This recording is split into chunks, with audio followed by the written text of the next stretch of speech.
What's up, everybody? This is Harry, and welcome to Experience Within.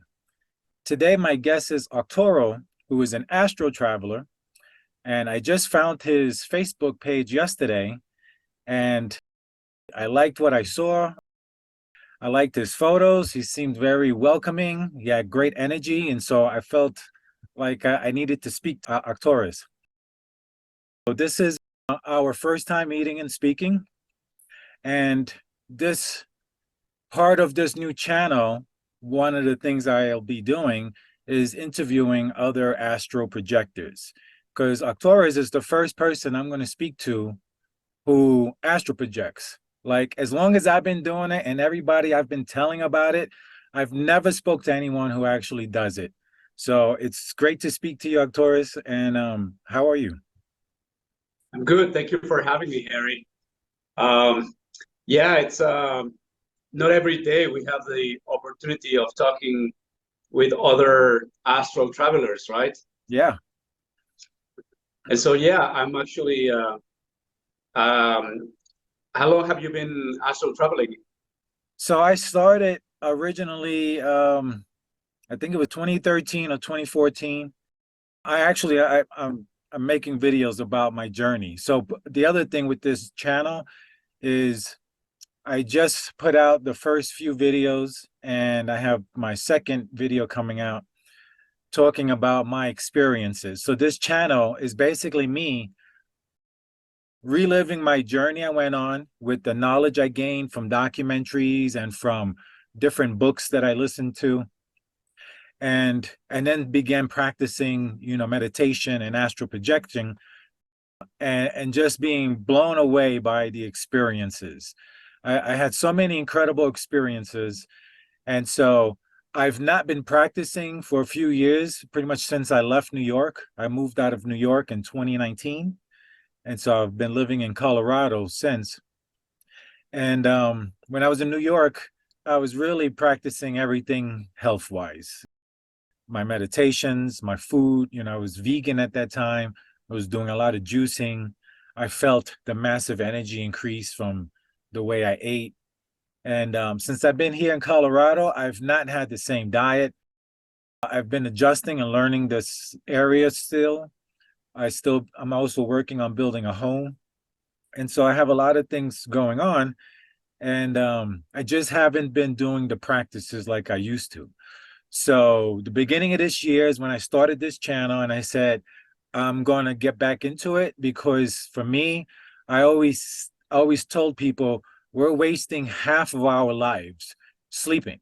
The time we're sleeping, we could be astral projecting, we could be learning, we could be traveling, we could be having so much fun, and there's so much there. There's so much truth there that, as far as I'm concerned, that is more real than this 3D reality.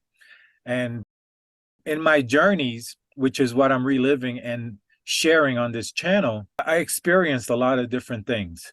And I'm really just looking to get back to it. So anyway, I've astral traveled many times, a lot of times controlled and sometimes uncontrolled from a dream. I just ended up projecting. But yeah, I feel the truth is there, and there's so much knowledge there, and I need to get back there. And with this channel, I'm trying to get people, because I have another YouTube channel called Aircrete Harry. And Yeah. on that channel, it's all about building and experimenting with cement. And so on this channel, I just wanted to dedicate to something I've never spoke about before, which was my spiritual practices, the astral projecting practice, the meditating. And I'm looking to share those and guide people, hopefully, by reliving my experience and introducing people to the documentaries and the books that I listen to.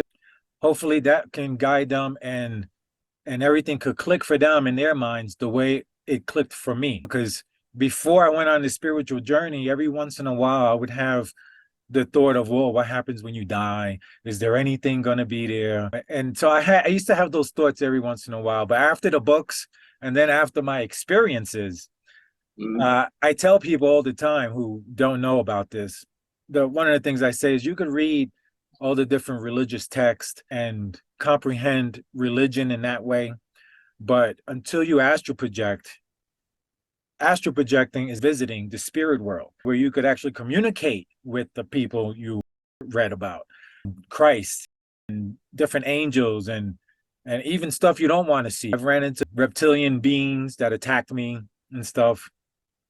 And so, yeah. So anyway, I'm trying to short my answer. Yes, I've astral projected many times.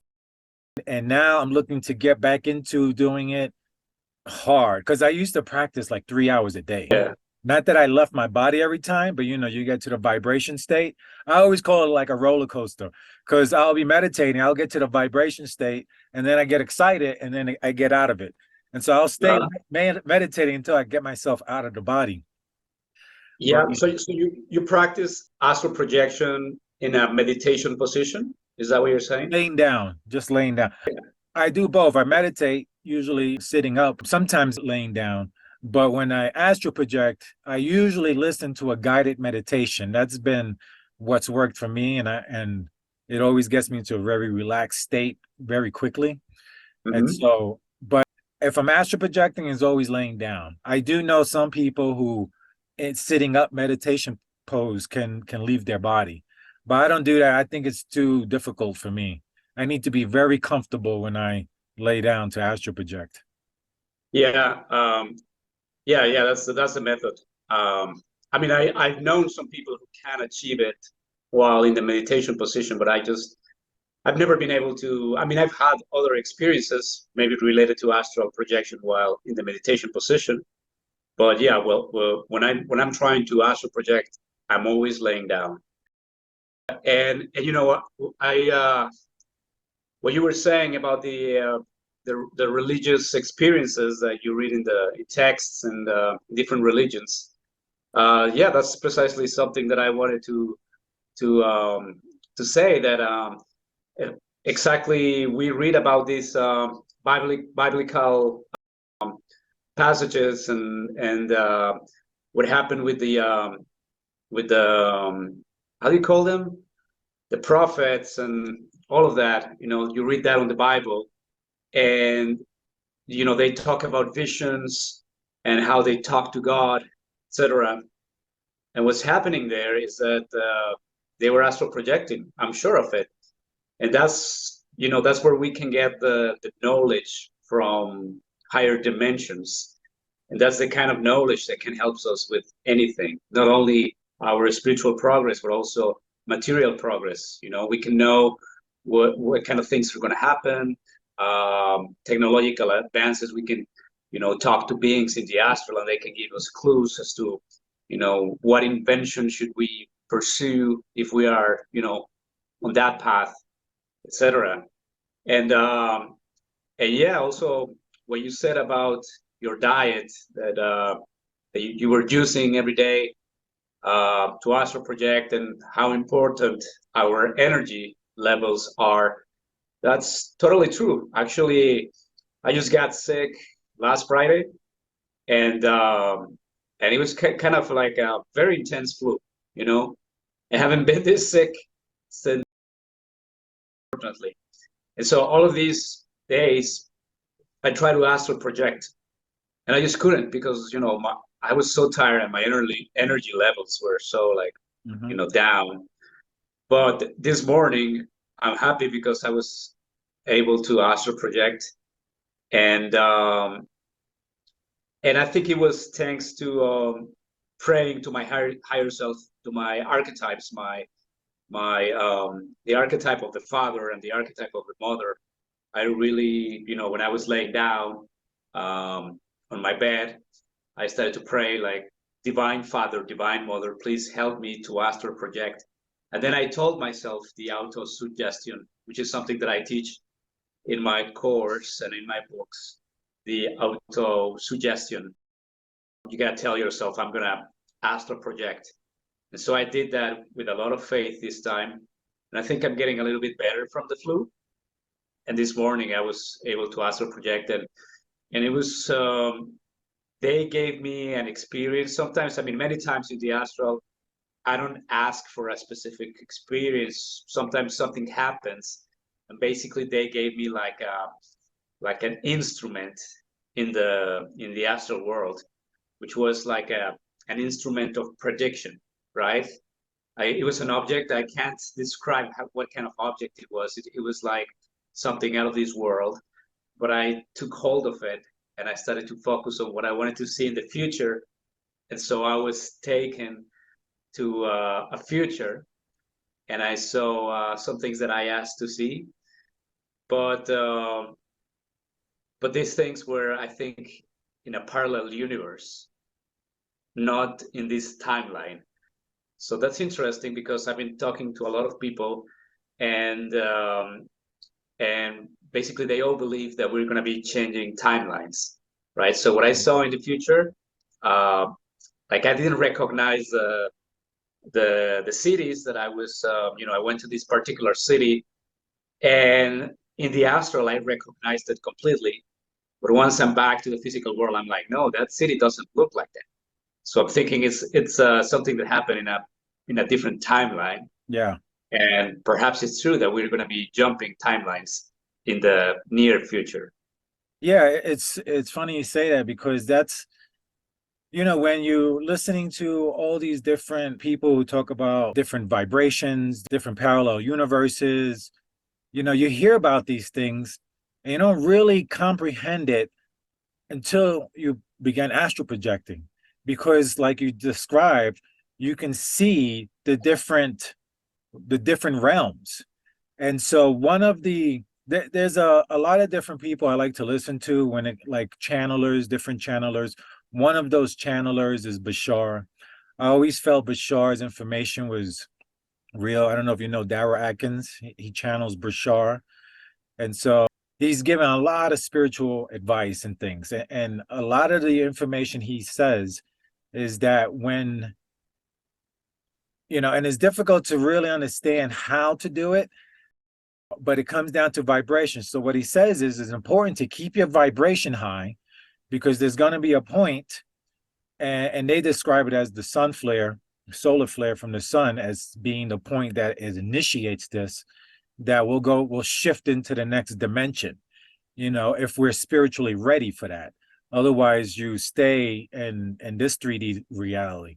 So you go to the fourth dimension when this flare thing happens, but you need to keep yourself in a high vibrational state. And supposedly, you're just living your life, and then all of a sudden, everything around you is beautiful, and you've gone to another level. And so it's still difficult for me to understand exactly how it will work. But this is also one of the reasons why I'm really looking to get back into the astral projecting, because I know the answers are there. Yeah. They're not here in this reality. They're in the astral realm. All the answers are in the astral realm. And so that's what I'm doing. I want to get back and seek answers. There are things happening in this world. I feel like it's getting worse and worse, like in this country. Like, the evil's very powerful. And Yeah. so yeah, that's my feeling on it. I just wanted to say one other thing when we were talking about the Bible. And in the Bible, they talk about Jesus's mother being impregnated by God, being called the Immaculate Conception. My theory is you can actually have sex in the astral realm and impregnate your wife or your woman in the astral realm and give birth in this 3D reality. What are your thoughts on that? Well, I had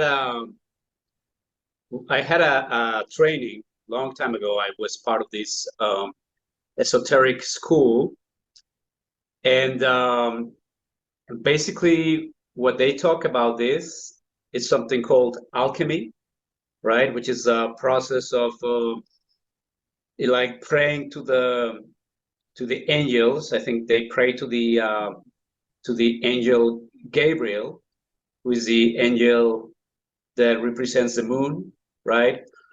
And then basically you have sex without ejaculation.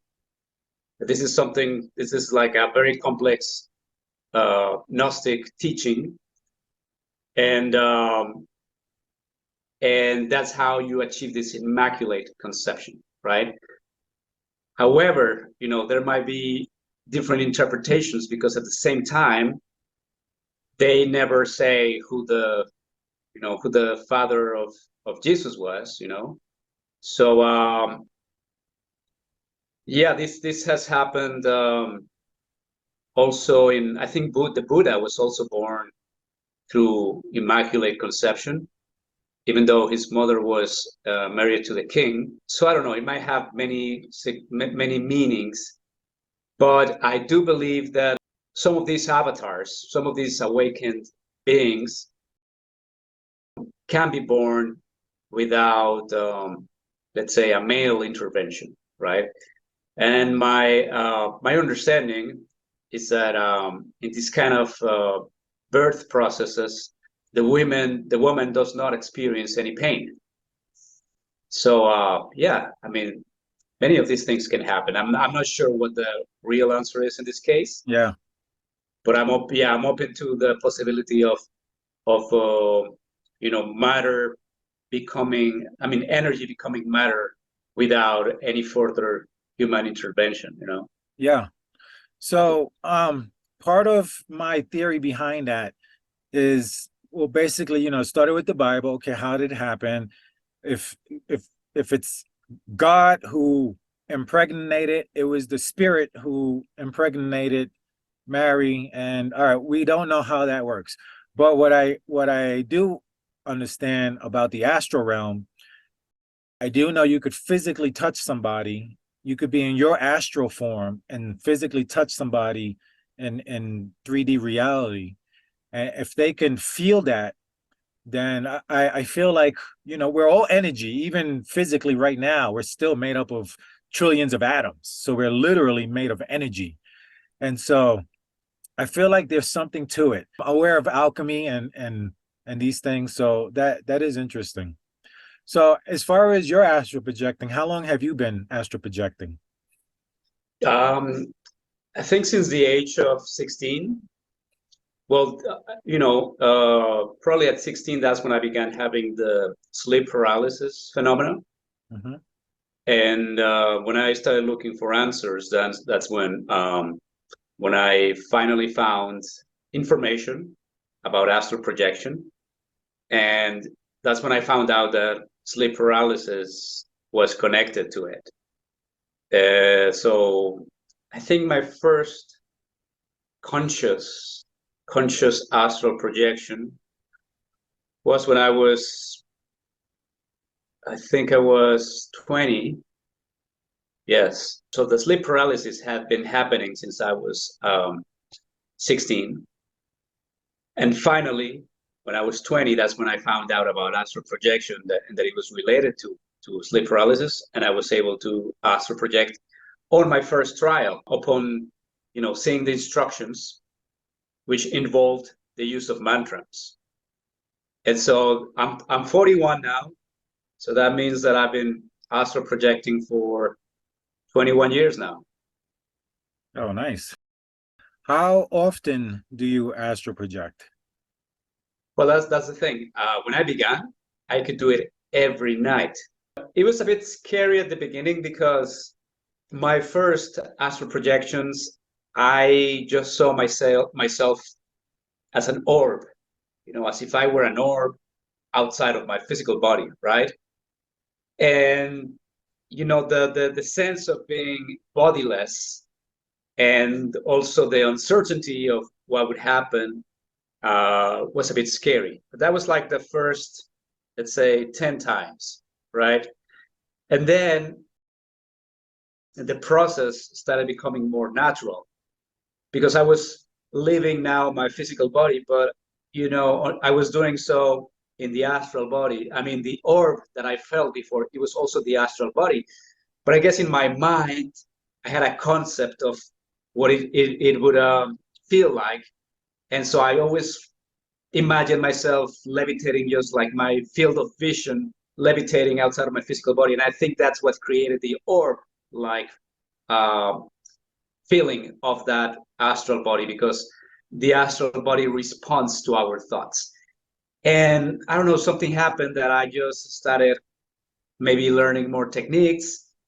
And became more used to my astral body, and then I figured that it was just like a physical body, you know, that it had limbs and everything, but it was just more subtle, and that's where I could, you know, feel safer because I was living my physical body in a body that was just very similar, that I could also walk and I could also fly if I wanted to, but I was more familiar with because it was just like my physical body, except that it was subtle.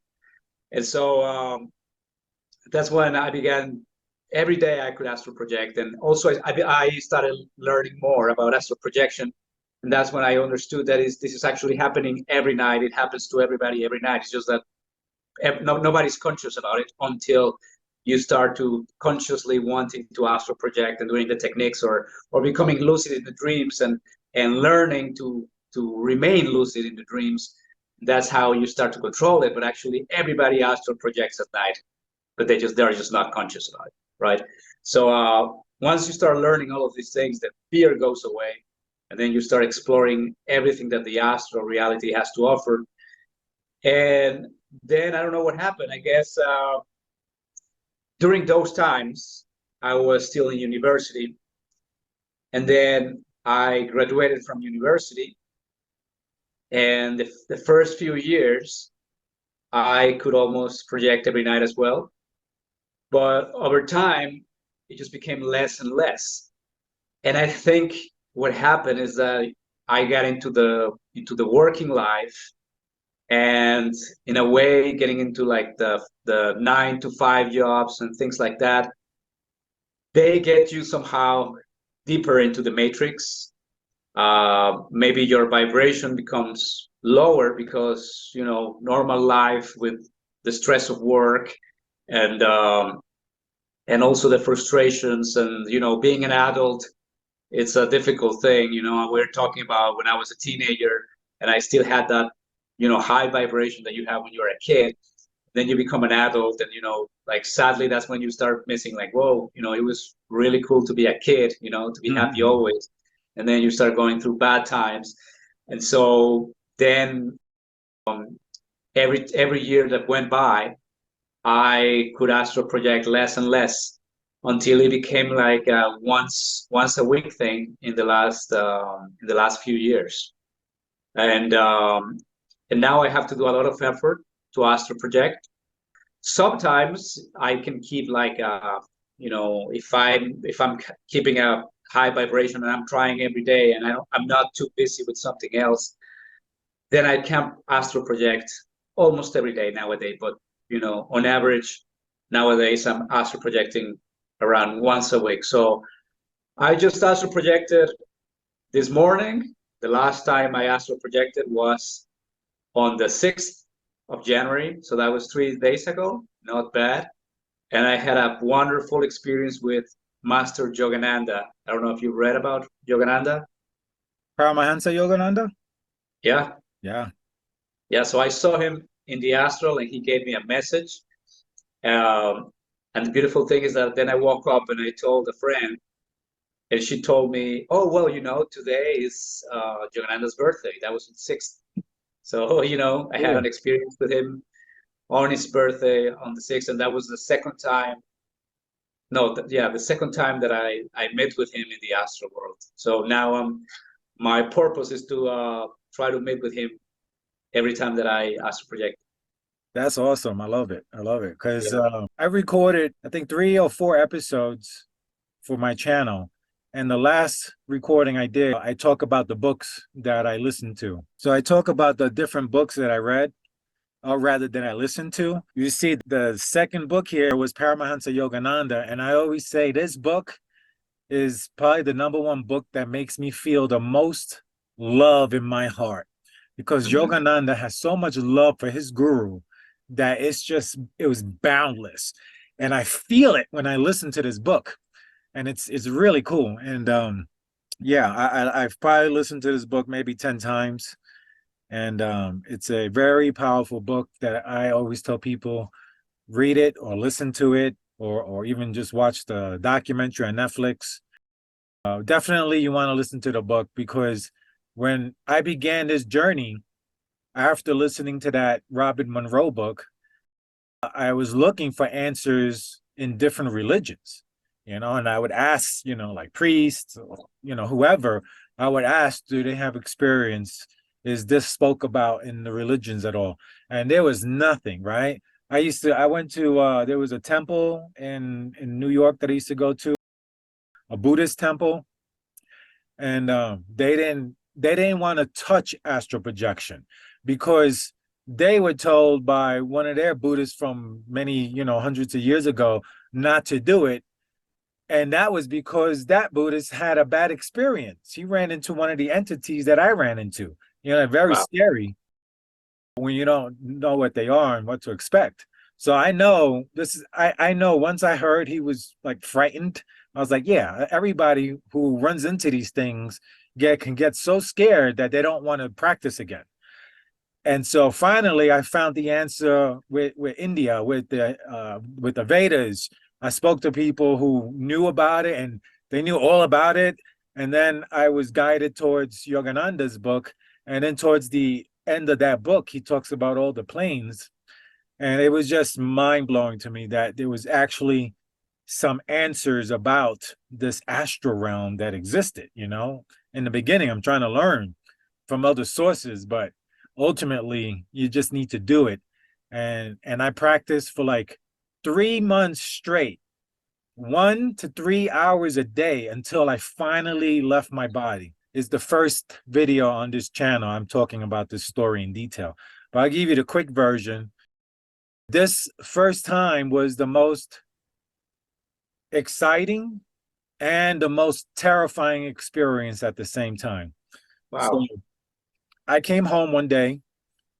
I sat on the edge of the bed with my feet touching the floor, and I just laid back and I put my headphones in to listen to a guided meditation. About 20 minutes in, 20 or 30 minutes into the guided meditation, I sit up out of my body, right?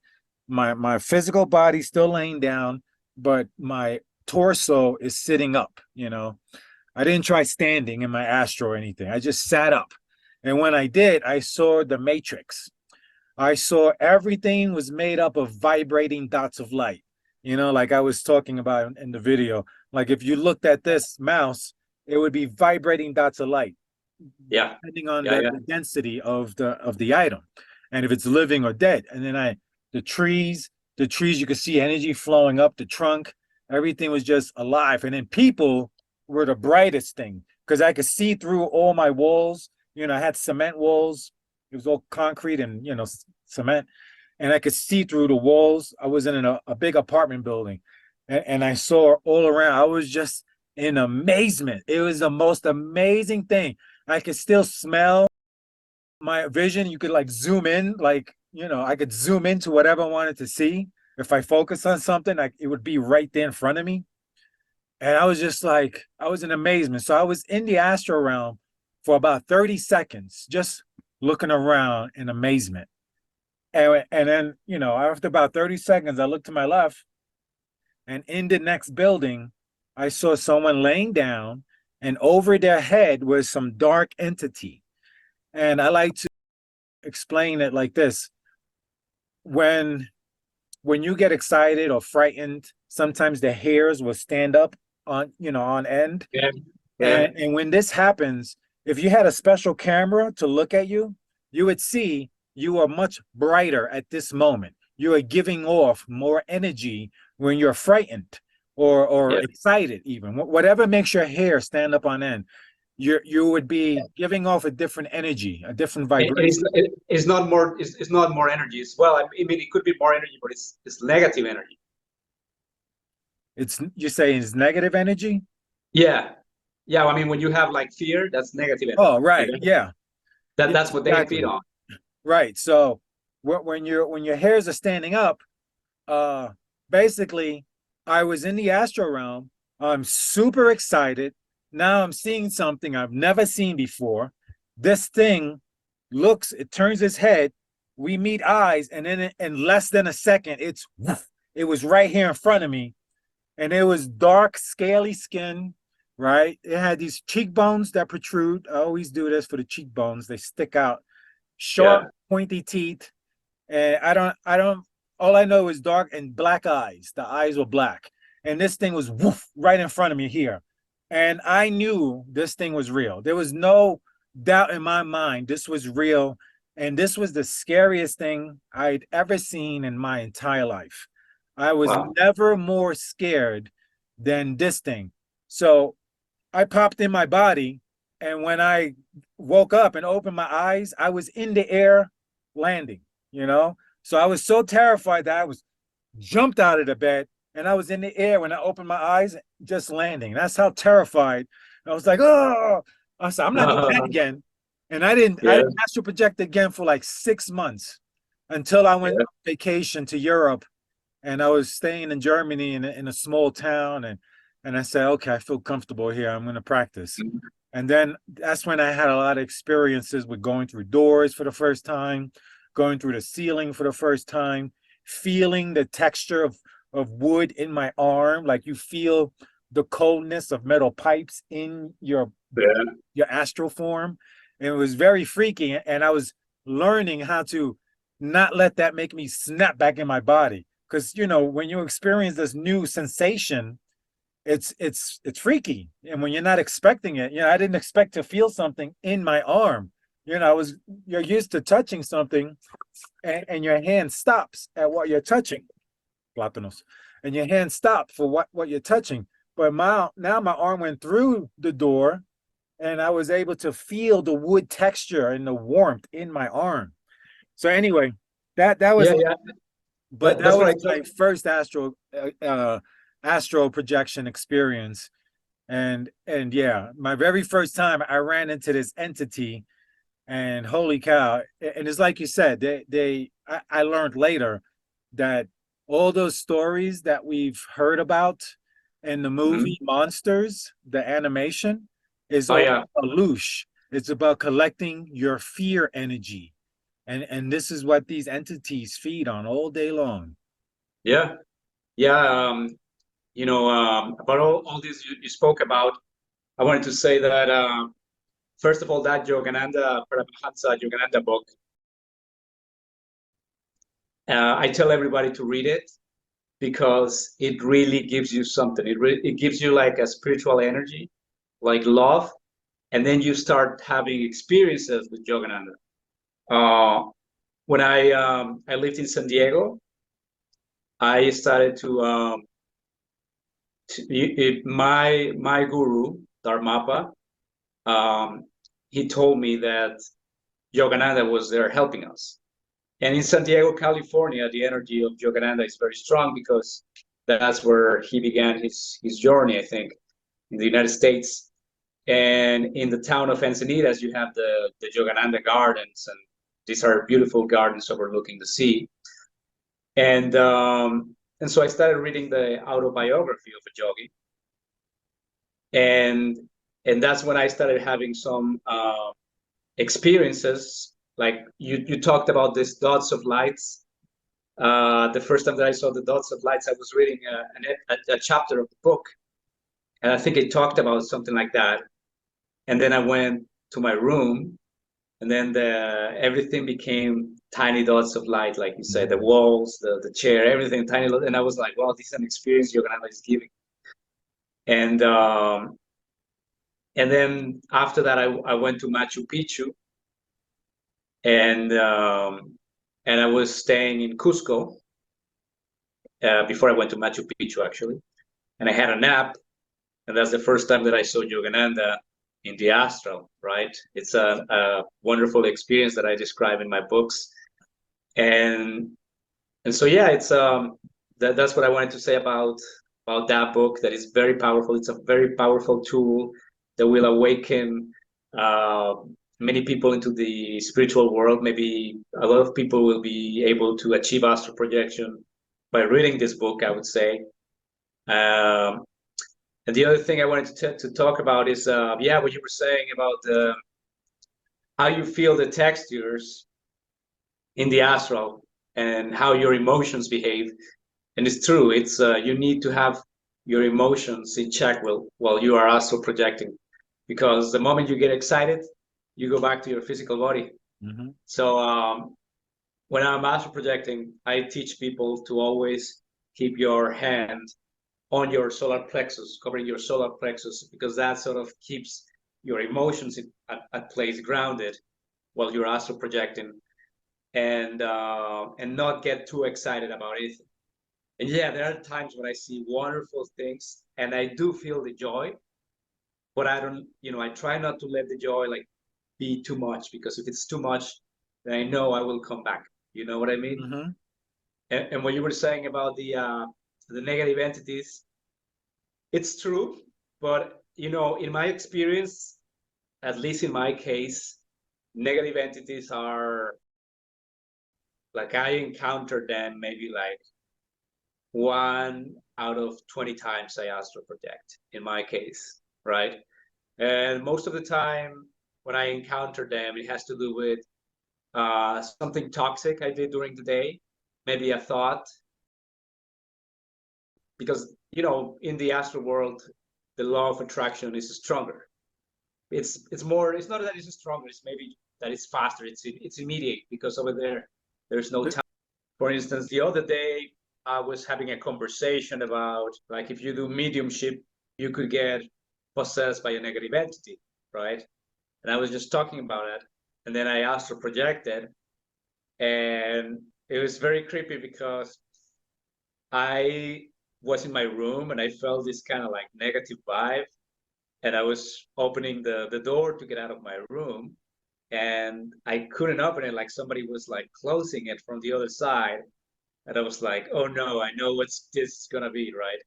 And then I pulled the door, and on the other side of the door I see this negative entity like pulling the door, and I have my way of defending myself with the conjurations. I did the conjurations and all of that, but many times when they scare you like that, it's like I just go back, right? I just go Mm-hmm. back, and I'm like, okay, for Reset. today, that You got to reset yourself. yeah, I gotta reset myself. But I've also learned to, like I said, I don't meet them very often, but for now I don't get so scared like again, because it's like the good thing and the bad thing about the astral world is that it feels so real when you're having the experiences, but it's a subtler plane of existence. And so when you're back in this dimension, which is heavier, denser, um, those memories or those sensations that you experience in the astral world kind of go away faster. Like when you have a dream, you can have a dream and you wake up and you still remember it's very strong, but then by the next day, it doesn't feel as strong as it did the day before, because it's just a subtler realm, and I guess we are used to heavier senses, heavier sensations, Mm-hmm. right? But also, about negative entities. If you live in a good place, if you keep your place in harmony, you rarely encounter them. Like it has happened to me that I travel to, places that are kind of sketchy. I've stayed in kind of sketchy places, and that's where you normally experience negative entities when you astral project. Yeah.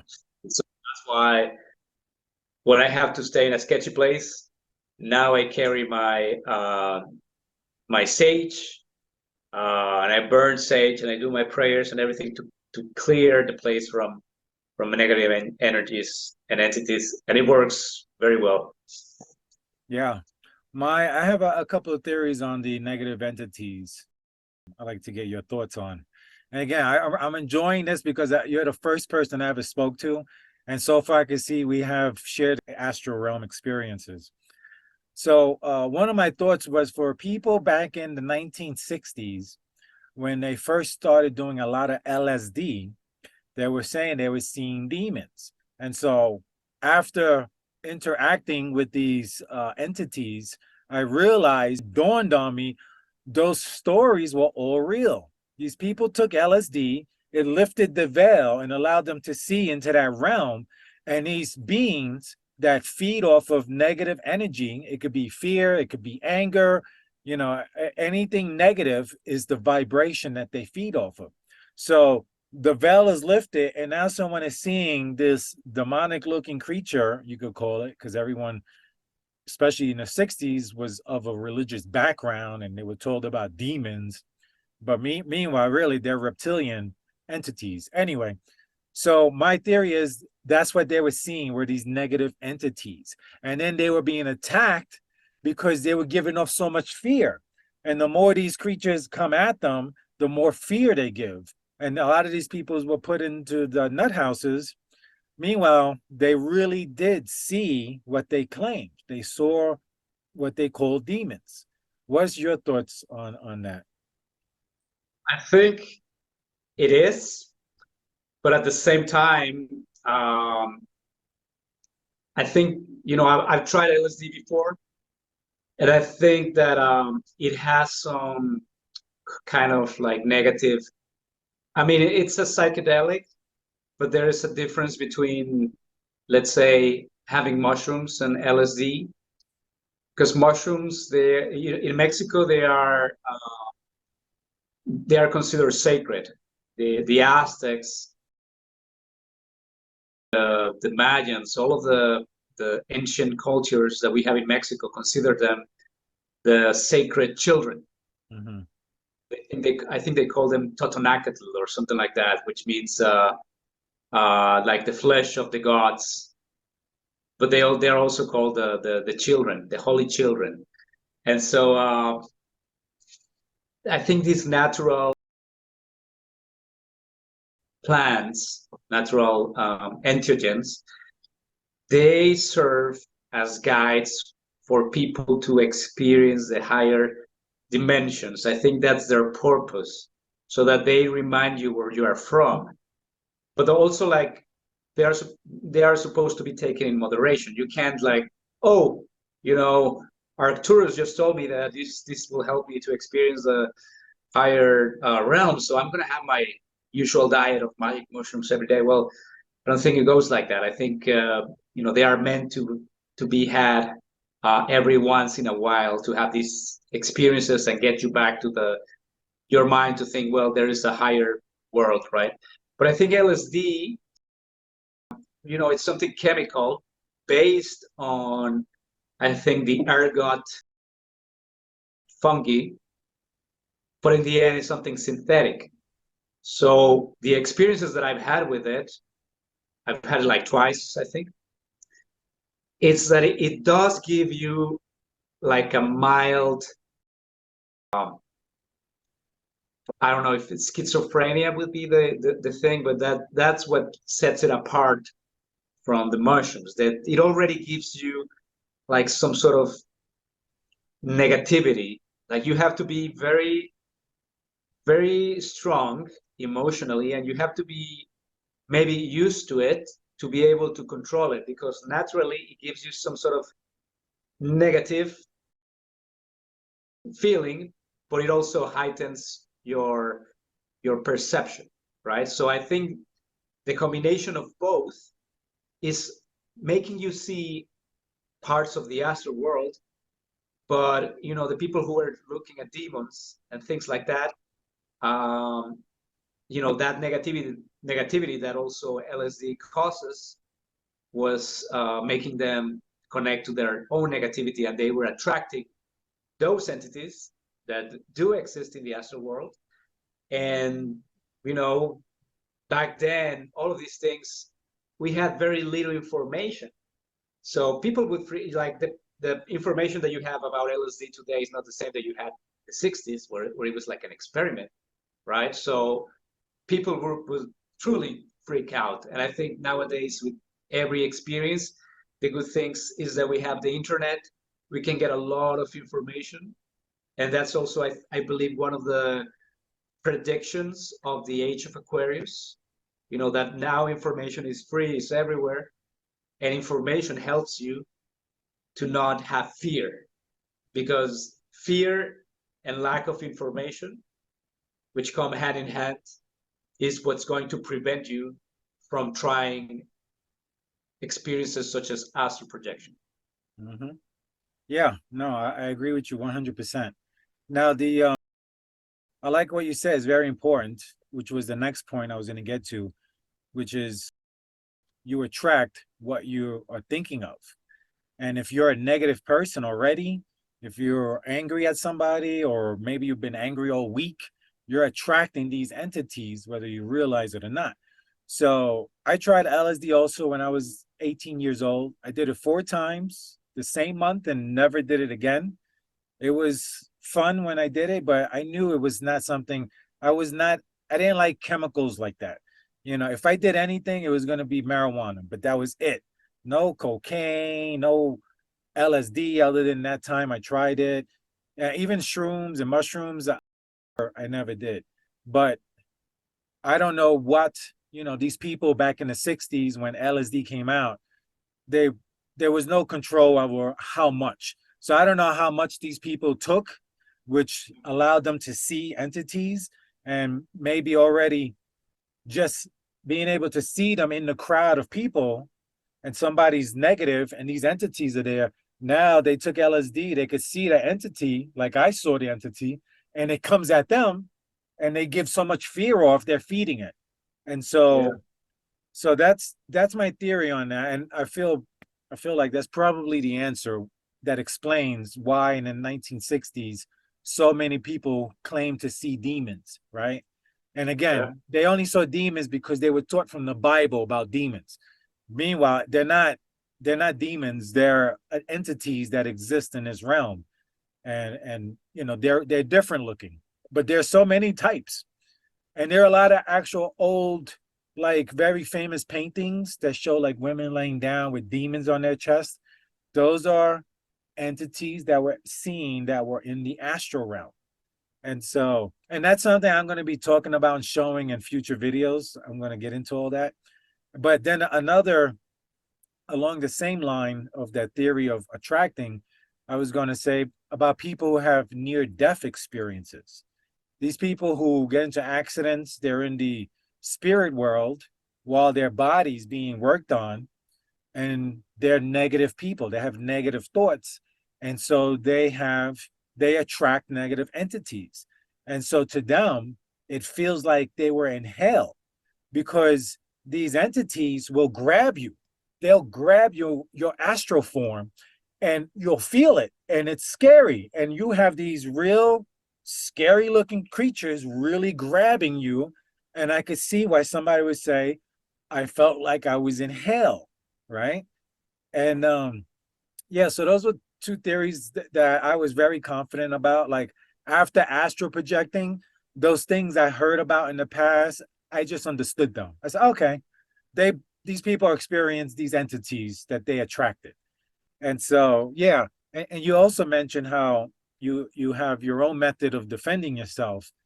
And I recently, since starting this channel, I was attacked the other night, 2 nights ago. Yeah, I think 2 nights ago, I was attacked, and I haven't been practicing, and I haven't been planning on practicing until maybe next month or something, because I wanted to like kind of change my diet up and do some things, do a little fast, and just get up my energy before I do it, and also get me mentally prepared, because I haven't been practicing my meditations. And when I used to practice, I was always also practicing loving thoughts.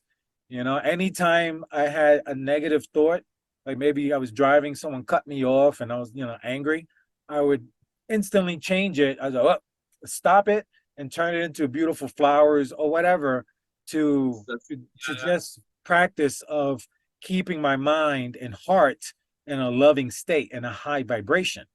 So I haven't Right. been practicing that lately. So I wasn't ready for this. So I was up really late. It was probably like 5 in the morning. I go to lay down to sleep. And usually if it's late and I'm tired, I'll fall into a sleep paralysis. And that's what happened. I went into a sleep paralysis and woke up to this thing choking me. It felt like it was using the blanket to choke me, right? And this entity was here. It was just a shadowy figure. I didn't see any features on the face, just, shadow, dark shadow. and it was really close. I'm laying down in bed, and it's like right here, and I feel like I'm being choked, and I feel like this is because I'm starting this channel to awaken people to things like this. That's my sense as to why I got attacked that night.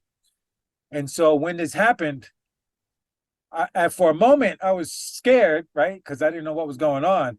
But then I realized this was an entity, but again, I wasn't used to projecting love. I haven't been practicing it because that's my defense is I just radiate love and everything goes away. So I tried to, and it's a little funny, I tried to like tongue it. I was like, I went like that. And then I felt it let go. But again, I wasn't practiced. And then it it started again. So when I messed with it, it kind of backed off of me. But then I wasn't prepared to, vanish it, vanquish it. And so then it did again. So I was probably in that state for like 10 seconds. It was like 10 seconds this was happening. Then I got up. I woke up my wife right away, let her know what happened, because I don't know if I was going to get attacked again. And then, before turning back around, I did my practice of remembering the feeling of love. And I go back to this one day I was driving home from work, and out of nowhere, I had this overwhelming feeling of love in my heart. Unbelievable. It was almost painful. It was almost like a broken heart. And I tell people a broken heart is just your body not being able to handle the feeling of love. It's overwhelming to your body. And that's why it feels painful. So I use that sometimes, broken heart, but I was able to use this feeling that I felt. So I remembered that feeling of love in my heart. And then in my mind, I just instantly envisioned radiating energies out from my center of love, like a force field that project. And I just envision it leaving me and going through the entire planet. I didn't think of it last night, but usually that's what I do. When I envision feeling love and projecting love, I send it through the entire planet and the solar system and galaxy. I just radiate it as powerful as I can. So I did that, and I laid on my side, which I don't usually have astral projection on my side. But I radiated the love, and I laid on my side, and I went to sleep, and everything was good. But that was just like 2 nights ago, I had this entity attack me. And yeah, so that was a recent experience I had. Yeah. You know, in my books and in my course, I tried not to talk a lot about astral projections. I mean, sorry, about negative entities, because like I've said, I don't want people to get scared about this.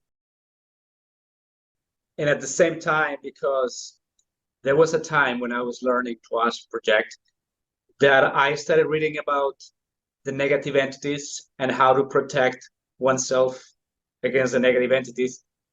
And for some reason, I got kind of obsessed with that idea because I guess we are wired to always be afraid, kind of. And so I started thinking a lot about, the negative entities, the negative entities. I need to do a lot of stuff for the negative entities. And so then I would astral project. And I remember I was, in my astral body, and I had just left my physical body. And I was like, okay, if I walk through the door, will there be a negative entity waiting for me outside? I was all like freaked out. And so what happened is that, yes, there would be a lot of negative entities. And these negative entities they actually looked more like something fabricated through with my mind, like they were not, I mean, they were like brand new negative entities created by my mind, like the majority of them or most of them. And so after realizing that, I started to think on astral projecting without thinking about them. Like you're just gonna astral project, but completely don't think about it. Mm-hmm. Don't think about it. And I had to train myself about that. And that's when I stopped seeing them. And so then it turned out that like I said, they are there, but maybe I was seeing them once every 20 astral trips. So that's what I'm saying. It's important to not be so afraid of them or of not thinking that you're going to encounter them when you astral project, because in the astral realm, the law of attraction will, you know, attract that immediately. Yes. I remember once, I was watching a horror film. It has been many years that I didn't watch anything that had to do with horror because I was already astral projecting. I was already working on my spirituality, and these films, they might be entertaining, but they lower your vibration or they feed your fear, right? And so, but still, I was watching this horror film in the middle of the night, and then I went to sleep, and I astral projected, and the first thing that I saw when I astral projected was the monster from the film, which was like a dead lady ghost, something like that. But the interesting thing is that at that moment, I kept my cool, and I thought, I'm saying this because I saw it, because I just saw it in the film. And I stood there, and the negative entity just stood there without any programming, without doing nothing. And that's when I realized it wasn't even a negative entity. It was a creation of my mind that had this shape, right?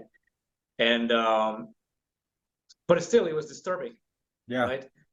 I had to go back to my body, and then I was like, okay, I don't know. I don't know if I was able to astral project again that night, but on the other nights I was like, okay, this is why you shouldn't watch horror films, because that can manifest in the astral if you keep it like that, right? But like I said, there are times too when I've seen real negative entities, and it happened like the last thing it I mean one of the last times that it happened, I visited this town called Mazunte in Mexico. It's a wonderful spiritual town right on the beach. But the Airbnb that I was staying on, it was like this kind of like open air bungalow style of Airbnb. It was nice, but it was cheap. And unfortunately, the fact that it was cheap and the fact that it was, it had many beds, you know, it's a place that normally attracts a lot of people that go to the beach to get drunk on a weekend, or I don't know, like do orgies or whatever, party hard. And so I was there with a couple of friends, and at night we all were attacked by negative entities. My friends, they could sense them, they didn't see them, but they couldn't sleep. And me, I was so tired that I went straight to bed.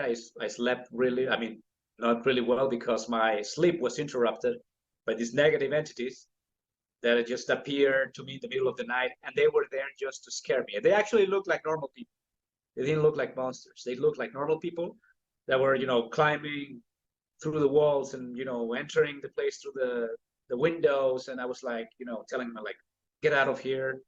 Then I saw this lady throwing rocks at me, and I could feel the rocks, and I was like, what the hell is wrong with this lady? It was scary. It was really scary. And so the next day we woke up, and I said, you know what? We're gonna use sage, and we're gonna do an exorcism here. And that's what I did. I have my techniques to do these exorcisms that I learned in the esoteric school that I was at long time ago, Esoteric Society. And so I exorcised the place with sage and the prayers, and after that, the place was completely clear from negative entities. I mean, just in case, we did it every night. We kept doing this every night that we spent there, and we didn't have these negative entities attacking us ever again.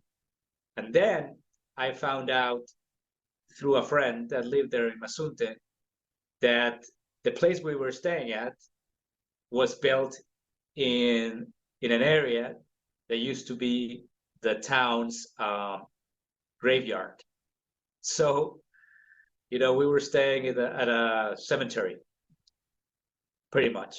So that's why we were seeing the negative entities. So they are real, but normally when I'm at home, I rarely encounter them.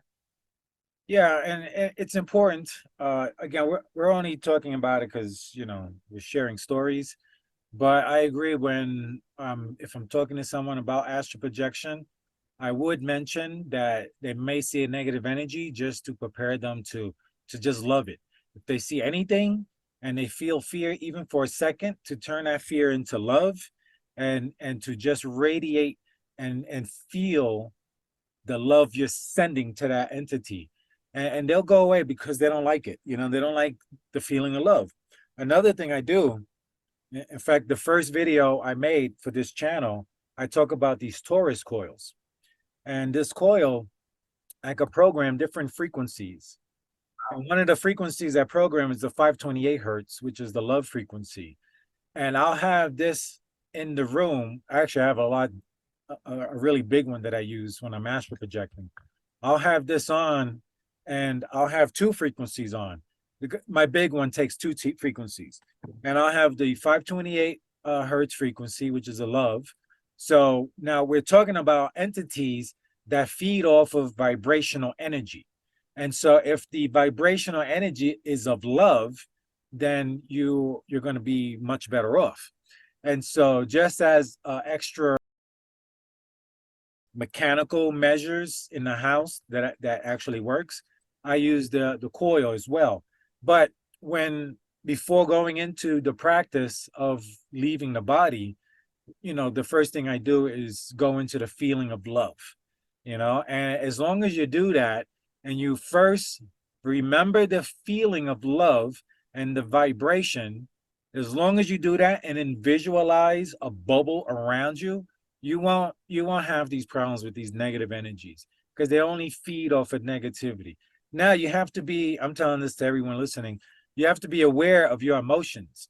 You have to be aware if you did something earlier and you had negative thoughts and emotions, you have to be aware of those things and just remember that you are now in the feeling of love. And I also say this is very important for prayer. I say before praying, because everyone is so mechanical, before going to bed, just an example, before going to bed, they get on the bed, they go like this and go, la, la, la, la, amen. And then they go to bed. Meanwhile, they never touch the feeling of love. So it's very important to remember the feeling of love, whatever that is for you individually. Some people could be the birth of their child and that feeling of love. It could be a relationship you had. It could be just looking at the sky and Mother Earth and seeing the beautiful nature and it makes you feel love. Whatever the feeling of love is for you, go and remember that feeling. You don't have to so much remember what caused the feeling. Just remember the feeling and hold on to that feeling and then say your prayer to God. And also before astral projecting, do the same thing. Go into the feeling of love because we're talking about vibrational energy here. So yeah, and another important thing I left out from my recent attack is when I got up, the very first thing I checked was the blanket to see if the blanket was on my neck, and it wasn't. So I don't want anyone to think it was the actual blanket doing it. The blanket was not on my neck. That was the very first thing I checked when I got up, as I have experience with this already. And so I got up, I checked the blanket, and then I woke up my wife and told her what happened. My wife, I can't tell you how many times I woke her up after astral projecting. Babe, I got to tell you this story. Oh my God, it was incredible. Yeah, you know what? That's why one of the routines that I have is to do specific baths with plants, right? Like I make a tea of rue. I don't know what the scientific name is. In Mexico, we call it ruda. It's a rue, and after taking a shower, before drying up, I pour the tea on top of my body and I let it dry naturally. and that protects you from negative entities too. And another thing that I've done, well, I mean, something very interesting about you are talking about how you use love to scare away the negative entities. That's true. There's something very interesting that I learned from a friend who spoke to this shaman from the south of Mexico. And he says that there is this town in the south, I think it's in Chiapas, in the state of Chiapas, where they have a yearly gathering of wizards, right? Like, or shamans. And basically it's a town that has this energy. Okay, we're back on. All right. So what you were saying is that you use love to repel negative entities, and I agree with that. That's one technique that you can use. But there's a very interesting one that I learned from a friend who talked to a shaman from the south of Mexico, from Chiapas, and he says that there's a town where these shamans, maybe you want to call them white magicians and dark magicians, they gathered there because there are some energies there that help them to do magic. So they have a gathering there once a year, and they also have some sort of competition where the white shamans fight the dark shamans. And the way they do it is that they do certain magic rites. I don't know exactly what they do, but the dark shamans, they try to use fear to scare the white shamans or the white magicians. And the white magicians, what they do is that they look at them and they laugh, as if they were making fun of them, like ha ha ha ha. And apparently that scares the dark magicians away. So that's very interesting because when you are going to be attacked, well, some people, they have this reflex that they start laughing, right? And so apparently laughter is like a survival instinct to repel, like a tiger, a lion, anything that wants to hurt you, because they feed on fear too. I mean, the fact that you have fear, you produce certain pheromones that indicate that you're a prey, right? And so the moment you start laughing, it sort of cuts those pheromones, something like that, right?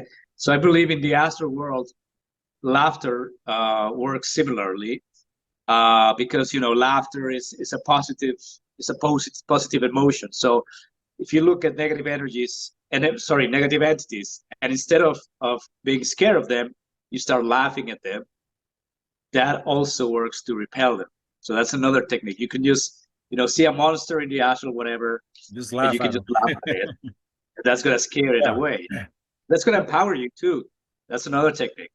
Yeah, no, that's really good, because what I did, I didn't laugh at him because I didn't think about that. That's a great one. I will put that in my arsenal. But I was messing with him when he was here. In my mind, I said, "I'm gonna lick you," like playing Yeah, around. yeah. It's You know, similar. and that's why it backed off. But I didn't continue, and then it started again. But that's great. The laughter, I really like that one. Yeah, I you don't can know if you I'm can gonna use. laugh at a lion, but in the astral realm, I'm gonna laugh, laugh, laugh. Who knows? Because I was thinking, if you see a lion and the lion wants to attack you, maybe if you start laughing, maybe the lion will freak out too. Yeah, We don't know. yeah. No, there's something to that with the animals. I always say, it's perfect you said what you said just now about the pheromones, because I feel the animals are seeing further on. It's not just about the pheromones. That's just the science humans understand at this point. I feel once they see the psychicness of the animals, I feel the animals can see, the different realms. It's Yeah, visible to them. And so it's not just that they can smell you, but they can see your energy coming off of you. And if you're frightened, that's a certain vibration energy that they can see. That's my feeling on the animals. I feel like it's more than just the sensors, you know, it's the psychic senses as well, is what we're Yeah, really not talking about very much when it comes to these things. yeah, I agree. I agree. Yeah, so there's a couple other things I wanted to mention. There was like I never really saged much, but one time I was staying in my mother's house. My wife and I were staying in the basement, and my brother, his girlfriend, and their baby were in the room upstairs. And for a few nights, the baby would wake up screaming, staring into the corner. Ah, ah, right? So my wife and I, you know, we said, let's go and we'll sage the room. You know, I told my mother and brother and the my brother's girlfriend to say a prayer, but my wife and I went in, we did a sage and a clearing of the room. And what happened next was the next night, for 2 nights in a row, my wife and I were both getting nightmares, right? This was in the dream. We were getting nightmares. And this, after the second night, when the third night came around, I was ready for it, right? Because, you know, I was just as much experience as I had, I was still caught up in the nightmare, you know, when it happened. But on the third night when it happened, I was walking through in my dream in this nightmare. I'm walking through like some old abandoned building. And as I walked past one of the doorways for one of the rooms, inside the room was like one of those, like the it creature. You know how the it creature moves real fast, the vibrate. Yeah, I saw one, you know, it wasn't the it creature, but it was a creature that was vibrating really quick. And normally, most people would be scared.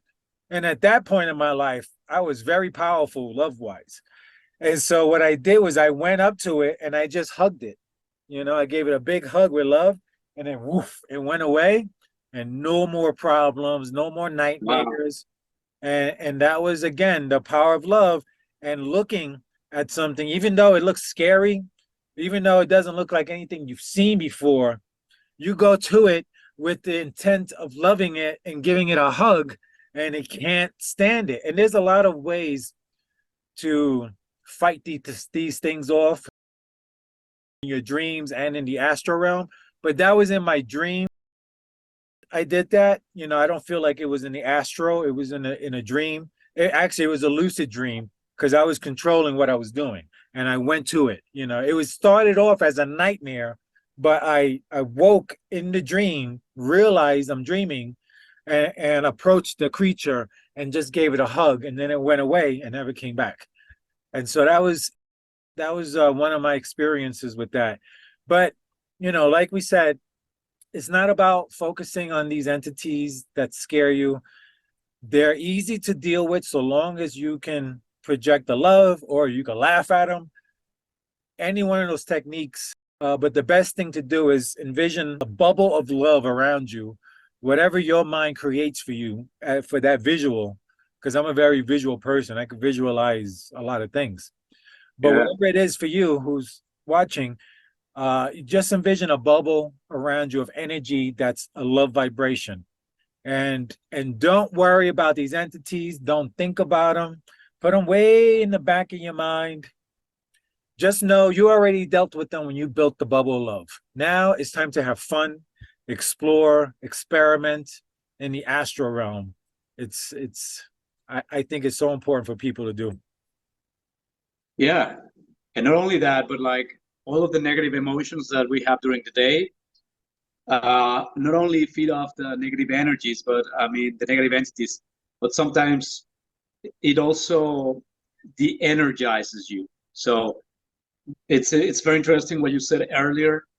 This is something that I also practice when I don't know, you are stuck in traffic, and instead of getting desperate, instead of like, getting angry, you convert that emotion or you wish love to that person, and that this is what Tibetan monks do, and it's very healthy for you, not only physical but also emotionally and spiritual, to convert those negative emotions into positive ones.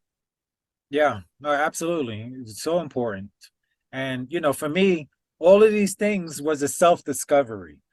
I discovered it just on my own. I didn't have any guidance. No one taught me anything. I was guided by my intuition, by God, by spirit, and I learned a long time ago to keep my eyes and ears open and my heart for responses. Because, and again, this is something I'm going to be getting into with my channel, is about praying and about keeping your eyes and ears open for the response, and don't dismiss something. If you, like, a lot of people will pray, they'll get an answer, but they'll say, oh, it was just a coincidence. You prayed and you got it, so there's no coincidence. You received what you asked for. But that's something to practice. So it takes practice, and it's really key, because anybody, anytime you have a thought that's negative to somebody else, it's a you're feeding negative entities when you have negative thoughts, because this is what they feed off of. So don't go feeding these parasites, right? Just give them love, which is better for them, and maybe they'll transition to higher beings. There is something I wanted to share with you. It's a device that I'm going to be building this year. I thought I was going to have it built last year, but I didn't get around to building it. So basically what I'm showing you here is, this is an air form that I had made. Again, I work with a lot of concrete, and I build Uh-huh. I build domes. I'm really into domes because of the strength of it, and also because of the energies in a dome. Uh-huh. So this here is an air form in the shape of an egg I had made. And or the original purpose for me was to make water tanks. And having a water in an egg-shaped tank will energize the water.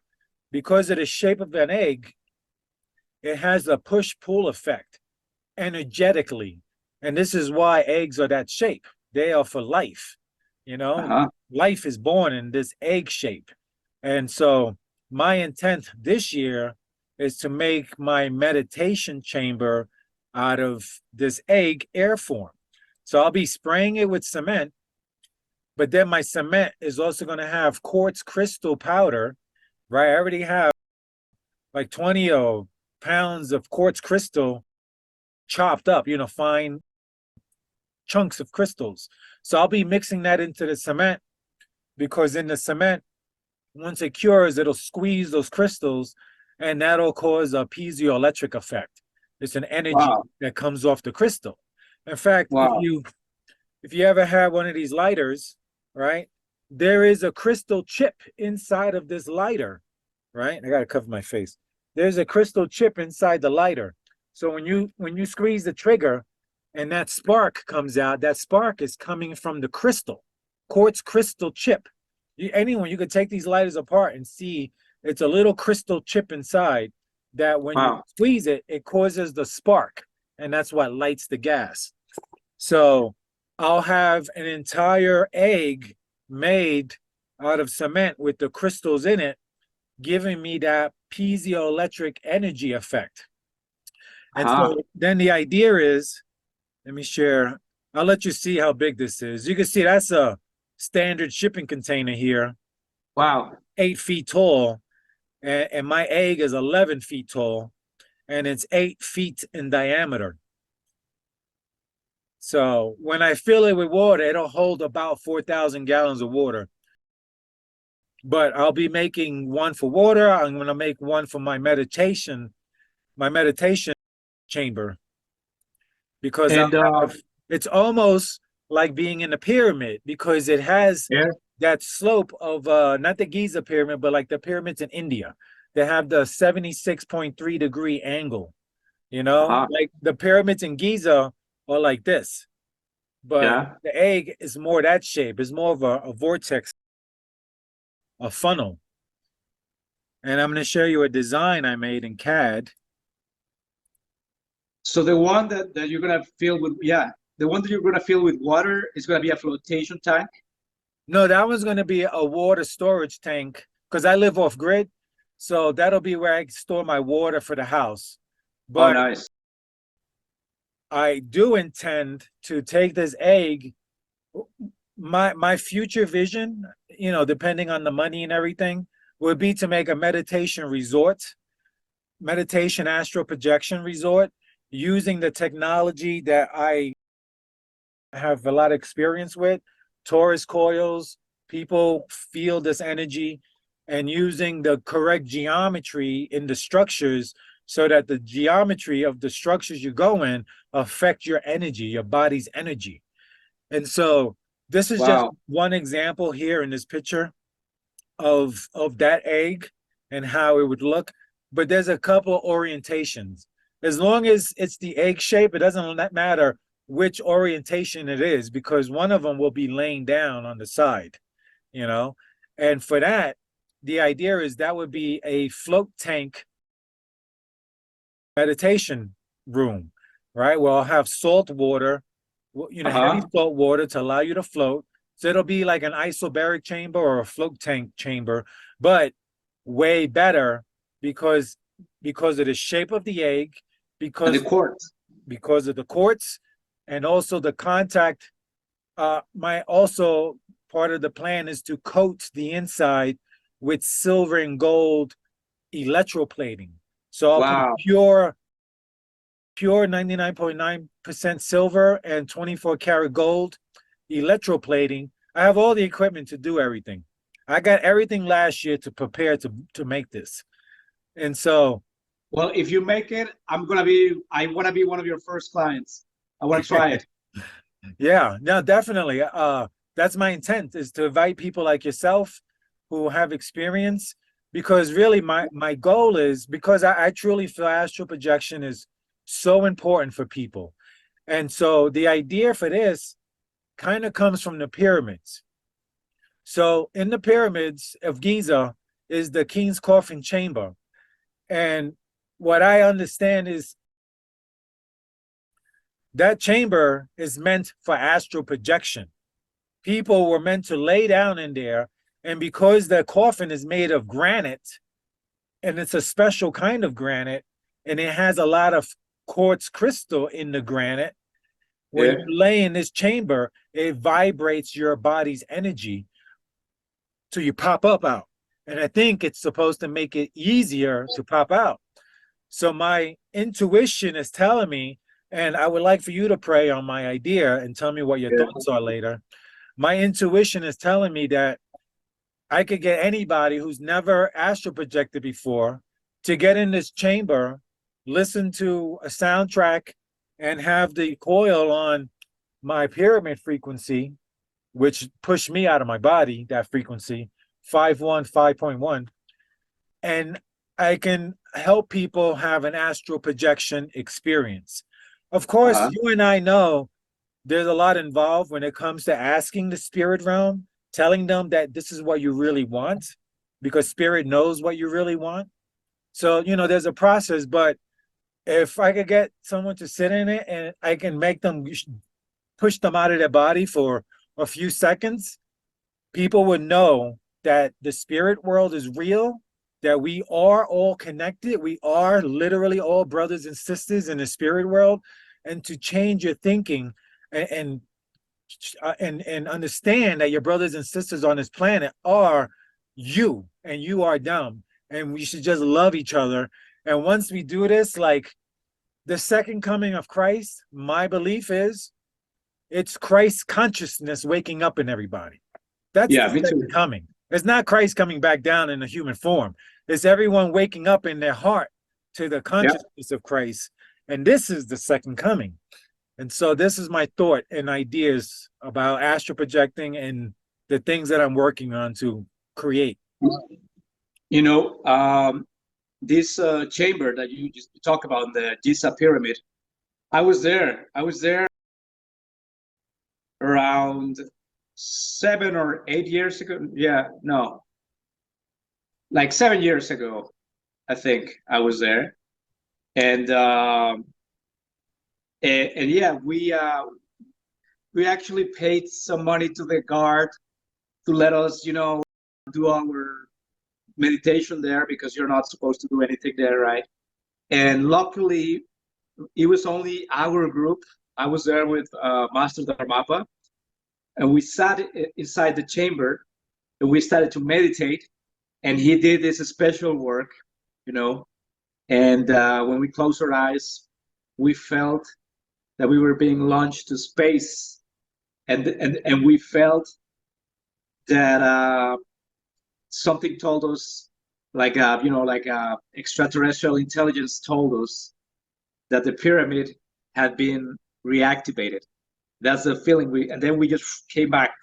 And then I talked to Dharmapa, and he said that everything that was in the chamber had been transported to the fourth dimension. So I feel, and if you look at it, the way they found it, it was kind of empty and barren compared to some of the royal tombs of Egypt. Yeah. And, it was just like very barren. So Dharmapa says, well, the thing is that this thing was, this chamber, the purpose of the chamber was to take the pharaoh to the fourth dimension, right? So what you're doing, it's going to be very similar. So it's going to take your astral body to the fifth dimension, and I really can't wait to try what you're doing. And also I want to know more about this coil that you have. And what do you say that I invite you next time to my channel, because I also want to have interviews with people, like-minded people. So what about I invite you next, and we talk about it? Yeah, Absolutely, absolutely. And also one of the other things is well, as far as the coils, like for your knowledge now, my first video, episode 1, is about the coils, because it's kind of where I started my spiritual journey, because I started learning about energies. And that's another thing, like at the time, like all this, everything I learned by accident on my own. And I wish I was taught, like as a child, about everything, but we're not. Like some cultures are, like China, that's why they practice Tai Chi and Qigong, which is energy work. And I think this is very important also for astral projecting. And this is everything I'll be covering on this YouTube channel I've created. And yeah, in the beginning, I think, I guess it's around the same time. Yeah, I was around the same time I learned about the coils and started building these. I felt the energy. So one day I'm laying in bed with my wife and we're holding hands watching TV. And then, I feel this energy in my hand. And so I said, babe, do you feel that? And I take my hand off of hers, and she says, yes. And so I said, do you feel it now? She goes, yes. How about now? And so she felt the energy. We were feeling the energy between our hands. And that was the very first time I felt this, and I was like, wow, that was wild. And then I started playing with this, and I was feeling this energy get stronger and stronger.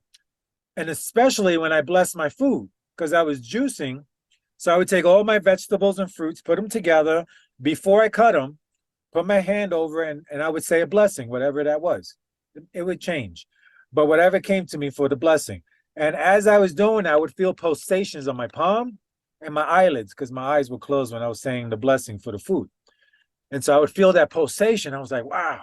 So the more I practiced, the more I became sensitive to living things, different plants and trees. I could feel the energy. And this is important because, we want to do things we see, like, Marvel and all these powers. The fact is, we've had these powers forever, but we never use them, right? And this, for me, was the practice of becoming sensitive to energy. Now, when I put my hands up, I already read Yogananda, right? Autobiography of a Yogi. And I remember clearly the scene where, I think it was Yogananda or his guru. No, it was Yogananda. He was searching for the spirit of someone who died, right? Chati, I think the name was. So he describes putting his hands up and turning around circles till he felt the energy. And then, long story short, he finds the house to where the child he knew who died was reborn. And he told the parent, yeah, it's such a great story. So anyway, that energy is so real. And one of the things I used to do when I used to sell my artwork and the coils at different vending events, and I would demonstrate this energy to people, our biomagnetic field that we have, because it was so strong that if I did this and you put your hand there, everyone says they felt like it was magnets. They say, wow, it feels like magnets, pushing each away from each other. And then they also felt heat. So after a while, what I used to do is keep a bowl with ice water. I would stick my hand in the water, let them get really cold, take them outside, touch them. They say, oh, it's freezing cold. And then I do this, and they say, oh, it's hot. Some of you moved their hand. It felt so hot to them. And so this is the energy we have. And this, because I was vegan, is why the power was so strong. Because another little trick I used to do was I used to have people put their hand, and I tell them if they eat meat, if they were vegetarian, or if they was vegan. Vegans always connect right away. As soon as they put their hand, I could feel it right away. So, oh, you're vegan. Yeah. And I did this so many times. Vegan, meat, oh, you eat meat. I see the real big guys, real big buff dudes, right? Giants. They put their hand, I don't feel anything. I say, wow, it feels dead. Like I put my hand real close, I could barely feel it. It takes time for me to feel the energy from someone who ate meat. And I assumed his energy would be good because he was in great physical condition, but he wasn't in great energetic spiritual conditioning because I couldn't feel his energy at all. And there was a few guys, it took a long time, but once I connected to them, they felt my energy. But normally vegan or vegetarian, as soon as they put their hand in front of mine, I could feel their energy. I said, oh, okay, yeah, you vegan or you vegetarian. Because the energy, the stronger the energy, vegans were always very powerful energy. And so that's what I used to do. I don't do Reiki. I have a friend of mine, a good friend who is a Reiki master, and he does Reiki to people, but I didn't learn any of this through him. In fact, later I was already practicing this, and I said, let me feel your energy. And when he put his hand up, his energy felt very sharp. And I think maybe this is because he's used to focusing already on certain people, on working on their bodies, and he can focus his energy. But it was a very sharp energy. It almost hurt. His energy was so sharp.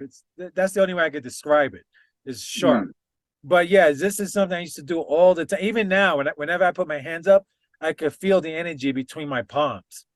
It's not as strong as it was when I was a vegan, but I could still feel it. And to me, I don't see it. Some people can see the energy. I feel it, but my vision, my third eye is telling me it's like taffy. Like if you took taffy, the way they pull it, I feel like when I pull my hands away, it feels like taffy because I could feel it like kind of like that in my palms, especially when I do that. But when I put it together, I can feel an energy ball. And you can do this. And I used to practice, and I used to throw this ball like Dragon Ball Z. I would have people, I said, all right, close your eye. I would have people put their hands up and close their eye. And when I moved my hand, their hands would move and they could feel it. I even have people connect to me. They could feel it. And I have them walk like 100 feet away. And you still feel it? Yeah, I feel it, and it was wild. But I would do that all the time with people. And this is something else I tell people to practice, putting your hands together, turning it like that until you feel the energy so that you can practice being more sensitive to energy, because it's something you have to develop and you have to put to the front of your mind that this is real and you can do it. And eventually, I feel once you practice this enough, you could do dowsing and you can search for things without needing any dowsing rods, like to go around with the rods. You can use your body for everything, but you have to train yourself. It took me a long time to realize the difference between a person's energy and the plants or the food I'm eating. And so, yeah. Anyway, my little story with energy. Yeah, I have a friend who also does experiments with sounds.